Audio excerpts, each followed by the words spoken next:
Abordons maintenant la page numéro 7, l'eau pure. Donc, je vous rappelle que dans les deux premières vidéos, nous nous sommes efforcés de caractériser ce qu'était un acide et une base de Brønsted.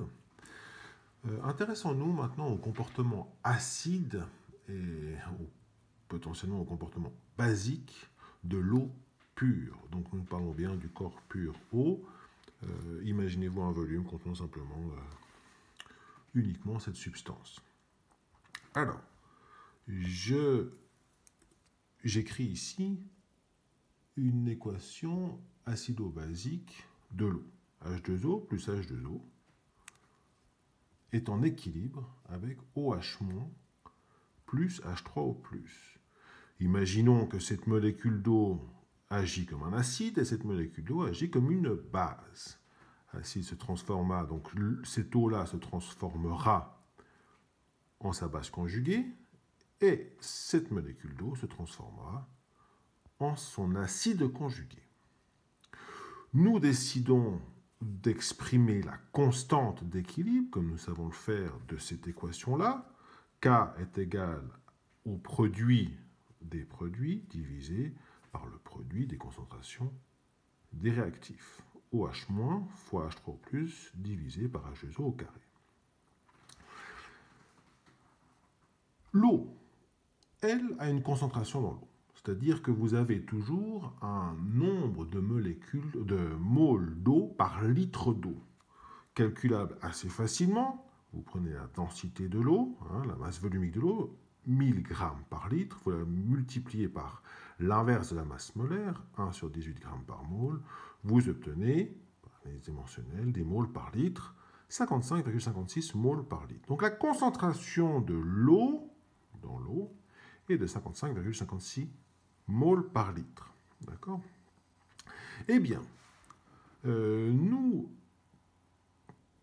par convention, nous injectons dans l'univers des acides-bases la concentration de l'eau, c'est-à-dire que nous multiplions la constante d'équilibre par la concentration de l'eau pour obtenir ce qu'on appelle la constante d'acidité Ka. D'accord? Donc la constante d'acidité, gardez ceci en tête, une constante d'acidité, Ka, est une constante d'équilibre fois la concentration de l'eau. Donc nous nous retrouvons, dans le cas précis ici, à exprimer le Ka comme le produit des concentrations OH- fois H3O+, divisé finalement que par une seule concentration d'H2O. Et cette constante d'acidité est publiée, vous la retrouverez facilement, est égale à 1,802 fois 10 puissance moins 16. C'est une constante d'acidité extrêmement petite.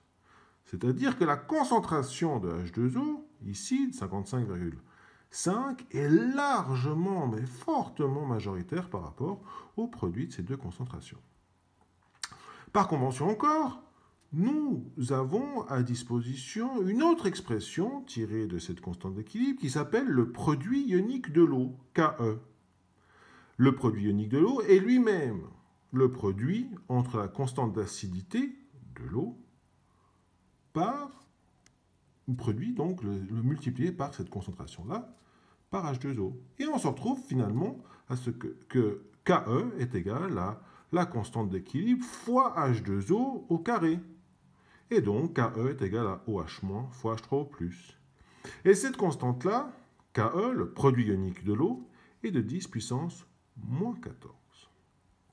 Bien, il s'avère que dans l'eau pure, donc nous reprenons la donnée ici, si vous avez un volume contenant uniquement de l'eau, alors naturellement, chaque OH- a été produit grâce à la production, si vous voulez, de H3O+, c'est-à-dire que vous avez autant de OH- que d'H3O+, obligatoirement.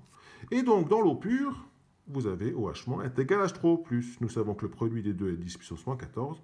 Vous vous retrouvez avec une concentration, excusez-moi, mol par litre, une concentration de OH- égale à une concentration de H3O+, est égale à 10 puissance moins 7 mol par litre. Et voici le pH qu'on appelle neutralité, le pH neutre, pH moins log de la concentration d'H3O+, est égal à 7. Mais ceci, naturellement, dans des conditions où vous n'avez que de l'eau pure. Vous pouvez avoir des pH 7 dans d'autres conditions, mais là, nous exprimons à partir du produit ionique les conditions décrites là en haut. Donc, maintenant, il faut savoir que le KE, ce KE-là, est tout le temps valable. D'accord? Naturellement, vous vous retrouvez dans n'importe quelle situation et vous aurez toujours une concentration d'H3O+, liée à une concentration de OH-, et nous savons que le produit de ces deux concentrations sera toujours égal à 10 puissance moins 14.